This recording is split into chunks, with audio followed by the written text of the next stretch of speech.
I grew up with my grandmother and my mom, four brothers and two sisters. So there was like, so, do the math, it was, yeah. And so it was, I mean, it was like Lord of the Flies, at times, but, because my grandmother, my family is from Spain. My grandmother, they immigrated here. And so, and my mother speaks Spanish. She taught English as a second language. My grandmother spoke Spanish in the house. I didn't. So I grew up with two Spanish women. You know, which is a great thing, and I think it helped like shape who I am today. But it was also we ran from my grandmother a lot, and had her chase us around with food because we deserved it.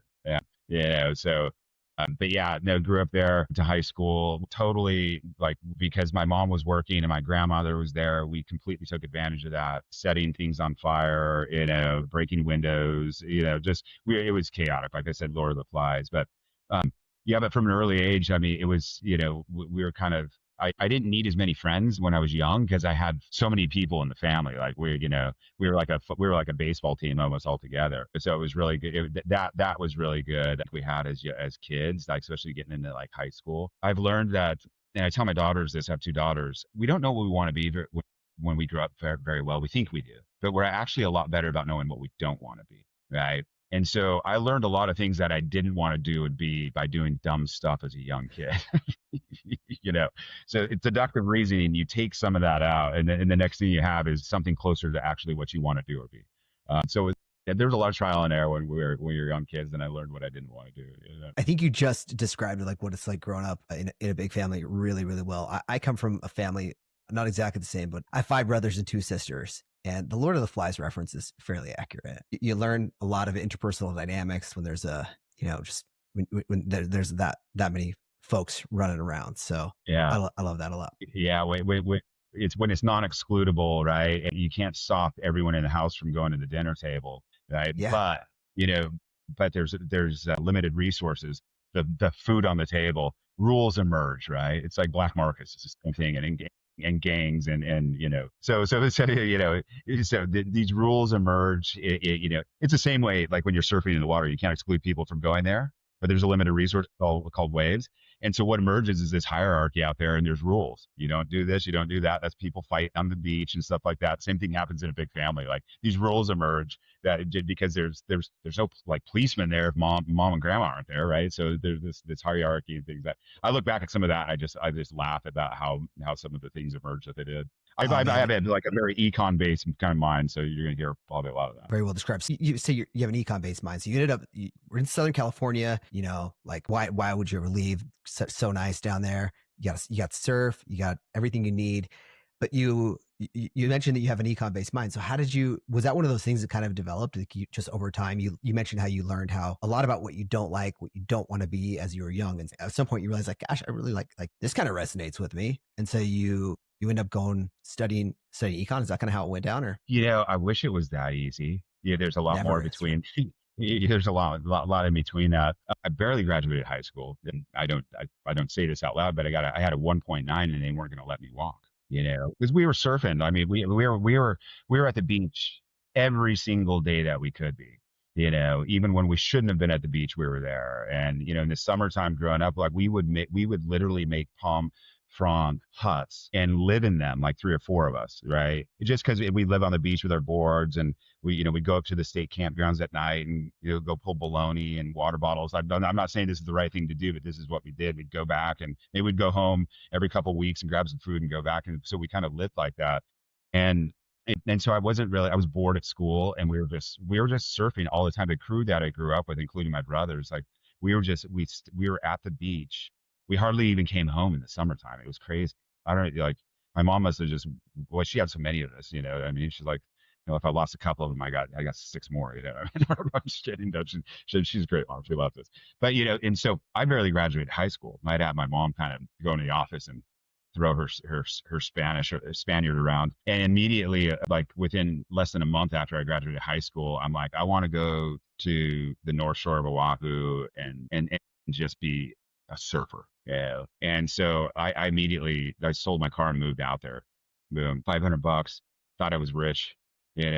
bought a ticket for $150 back, in 1995 when I graduated. Man, It seems like yesterday, but I guess it's not.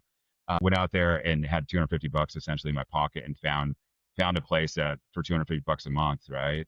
I was living on the beach on the North Shore, and for 250 yeah, bucks a month on the beach, North Shore. well, it was right on the northeast tip. But the thing was, is it was an 8 bedroom house with Wow. 16 people living in it, college students, people. So and Okay. it was and I went there with essentially nothing in my pocket, and except for my surfboard and a little bit of money, and some clothes, because I'm like, I'm not coming back. Like I'm gonna make this thing work, right? And like that was a huge experience, because I had to find a job. Here I'm this long blonde haired, how believe it or not, I had long blonde hair. You know, Nice. I was the howliest, so I stuck out like a sore thumb, right, in the local population. Uh, The Howleys, that's like a slang term for locals, right? Essentially, like not from around here. Is that what that means? yeah, howly is the reference to like a Okay. white person, wire, Okay. and that was crazy. I mean, I could probably spend 10 hours talking about my time like through that. I mean, I found a job. I like ended up working on a sod farm on the side of the mountain, right on the Like a north. sod, like grass sod. Yeah, Okay. and I mean, that was a wild experience in itself. There was a guy whose name we called him TC because we couldn't pronounce his name because he was straight off the boat from China. Right, he even wore one of those like quintessential, like those big brimmed hats that came down, and we would be picking nut grass all day long, and or someone would come to buy it, we'd cut it, and all he would say to us, I think the only words he knew is, "You waste time, you waste money." So we would just be there like like picking grass, like nut grass, but it was but I met a couple of really like good local guys who were good surfers, and I became friends with them. We ended up roommating and stuff together later on. But that was a really great experience. I ended up like working with one of the landscapers who could come and get grass. They hired me, and so I was a landscape.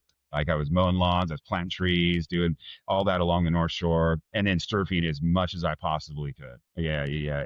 And I thought I was like living. Why would I ever change this life? I found the gold. Little did I know that like, you know, everyone's got a plan until they get punched in the face, I think, is what Mike Tyson says. And I was surfing on the South Shore where a big swell came in. So we went out there, and it was the first big swell of the South season. So we came from the North Shore, me and my buddies, all really good surfers. And next thing you know, I wake up on the beach, my chest is being pumped by lifeguards, and I'm like in pain.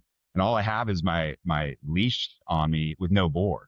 And I'm like pretty beat up, and my knee was just killing me. So to this day, I had amnesia for about 4 hours. I didn't even know where I lived. I got hit I got hit in the head, probably pretty bad.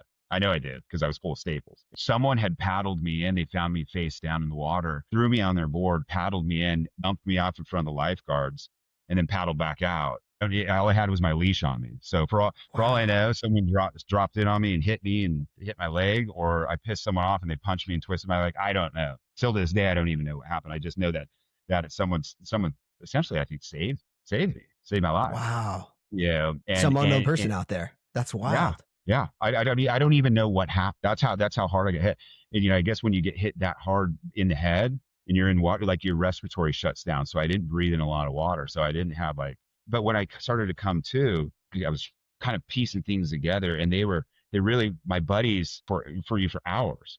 And they're like, "What happened?" And I'm like, "I don't know." They're like, he needs to get in an ambulance, and they're like, don't do it, man. Like, it's going to cost you like $300 to ride in the ambulance alone. Right. They're like, and they're like, we'll take him to the hospital on the North Shore, which is like the Kahuka hospital. And so I get in there, and I'm just like, my leg is killing me. I'm like, "Oh," but I'm also bleeding pretty bad. They take me to the hospital in Kahuku, and it's one of those places, like, person who checks you in is the same person who gives you, like, who stitches you up, Yeah. and so on and so forth. So I get staples and stitches all on my face, and I'm like, my knee is the thing that's hurting. And they're like, give you an X-ray, and they're like, don't do it, man. X-rays are expensive. So here's the group I'm hanging out with, right?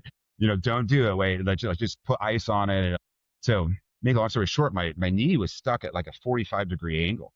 I couldn't go up or down, and I couldn't figure out what it was. And they were like, we're gonna figure this out. Like, after a week, I can't move. I'm like crushing around, And so they give me a bunch of whiskey and try to smash my leg down. I pass out. Like I'm just like in so much pain. And so I decide like I gotta fly home because I have no insurance. And this to the school piece. Right? If I fly home, because now I know there's something wrong. More wrong than this is just a twisted knee and it's gonna get better.